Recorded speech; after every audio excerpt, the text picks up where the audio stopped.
Salam sejahtera untuk kita semua. Perkenalkan, nama lengkap saya Rosela Mete, saya dari kampus IKASRAD Indonesia.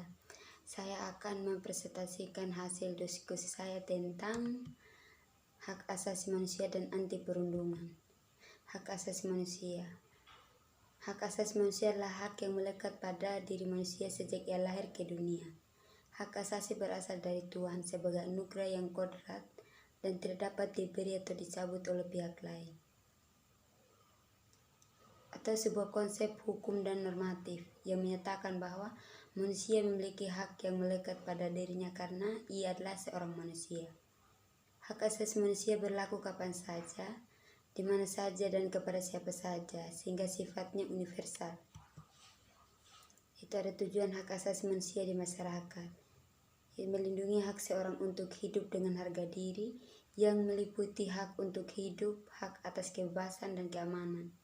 Hidup dengan harga diri berarti bahwa seorang harus memiliki sesuatu seperti tempat yang layak untuk tinggal dan makanan yang cukup. Hal itu berarti bahwa seorang dapat berpartisipasi dalam masyarakat untuk menerima pendidikan, bekerja, dan memperbaktikan agama kita, berbicara dengan bahasa kita sendiri, dan hidup dengan damai. HAM juga bertujuan untuk melindungi orang dari kekerasan dan kesewenang-wenangan. HAM yang mengembangkan saling menghargai antar manusia. HAM mendorong tindakan yang dilandasi kesadaran dan tanggung jawab untuk menjamin bahwa hak-hak orang lain tidak dilanggar.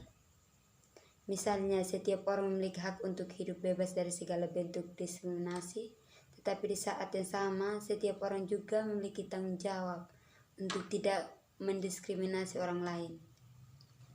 Melindungi individu dari kewenang-wenangan yang dilakukan oleh pihak manapun, menumbuhkan semangat saling menghargai antara manusia, memberi batasan yang jelas agar hak-hak orang lain tidak dilanggar. Itu fungsi-fungsi hak asasi manusia di masyarakat. Fungsi hak asasi manusia itu agar setiap individu dapat merasa aman dan terjamin hak-haknya sebagai manusia yang bebas dan merdeka. Oleh karena itu, untuk menegakkan nilai-nilai hak asasi manusia, dibentuklah berbagai lembaga atau organisasi yang menjaga dan menegakkan stabilitas HAM.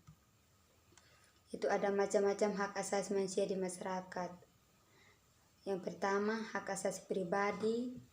Kedua, hak asasi politik. Ketiga, hak asasi hukum. Keempat, hak asasi ekonomi. Kelima, hak asasi peradilan.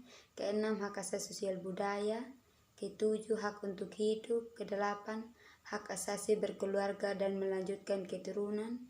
Kesembilan, hak mengembangkan diri. Asasi manusia di masyarakat ada dua dampak. Yang pertama, dampak positif, dan yang kedua, dampak negatif.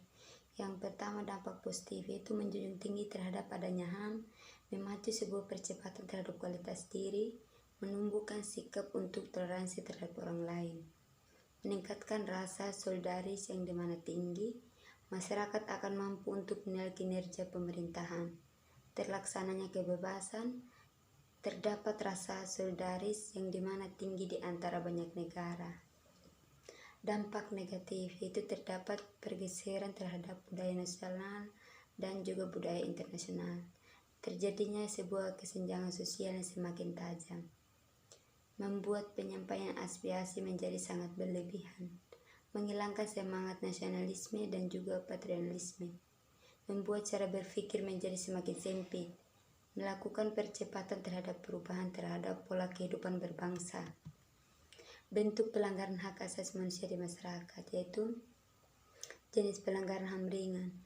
Jenis pelanggaran HAM ringan adalah pelanggaran yang tidak mengancam nyawa seorang namun merugikan orang tersebut, yaitu orang tua yang memaksa kehendaknya kepada anak, seperti misalnya memaksa anak untuk mengambil jurusan tertentu dalam perkuliahan padahal itu bukan keinginan si anak.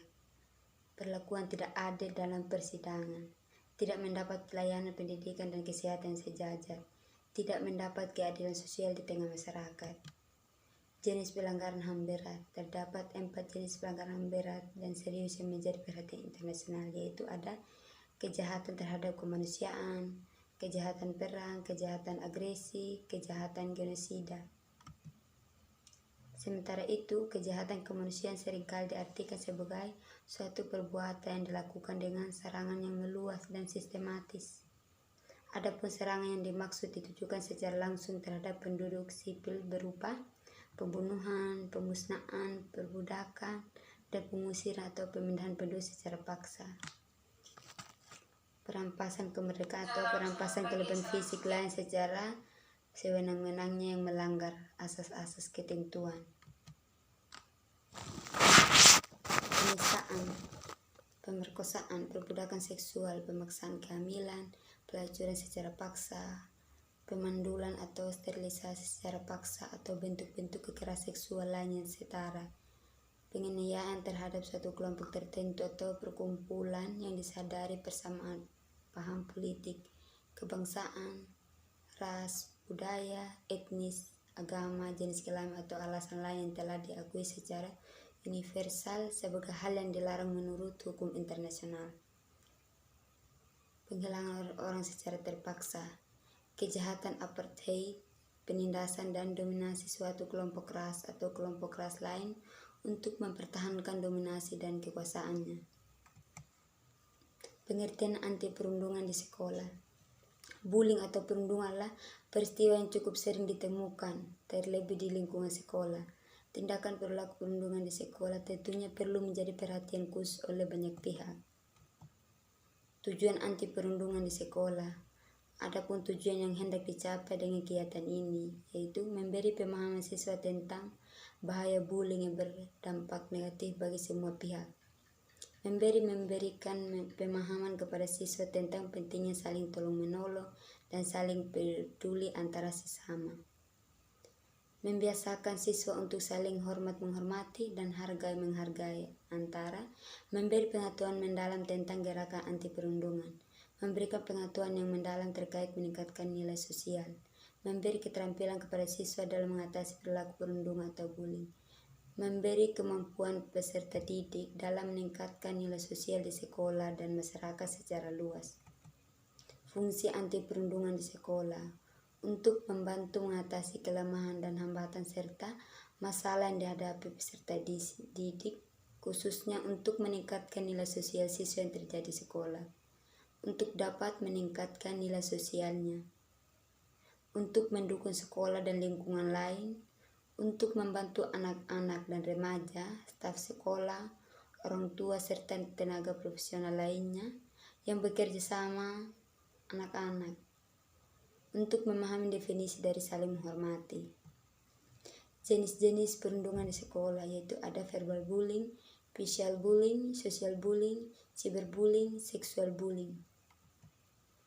Dampak perundungan di sekolah, masalah psikologis, masalah fisik, gangguan tidur, pikiran untuk bunuh diri, tidak dapat menyatu dengan orang-orang di sekitar, gangguan prestasi, sulit percaya dengan orang lain. Cara mencegah perundungan di sekolah. Sosialisasi pemahaman perundungan di lingkungan sekolah. Sensitif terhadap situasi dan kebutuhan korban. Membuat kebijakan terkait aksi perundungan. Memastikan jalur komunikasi yang terbuka untuk pelaporan kasus. Mengadakan kegiatan anti perundungan. Pentingnya anti perundungan di sekolah. Kasus perundungan akan memang banyak terjadi di sekolah. Menurut penting untuk memberi pendidik karakter dan menanamkan prinsip toleransi pada murid-murid sebagai bagian dari edukasi anti perundungan. Sekian dan terima kasih. Kurang lebihnya saya minta maaf.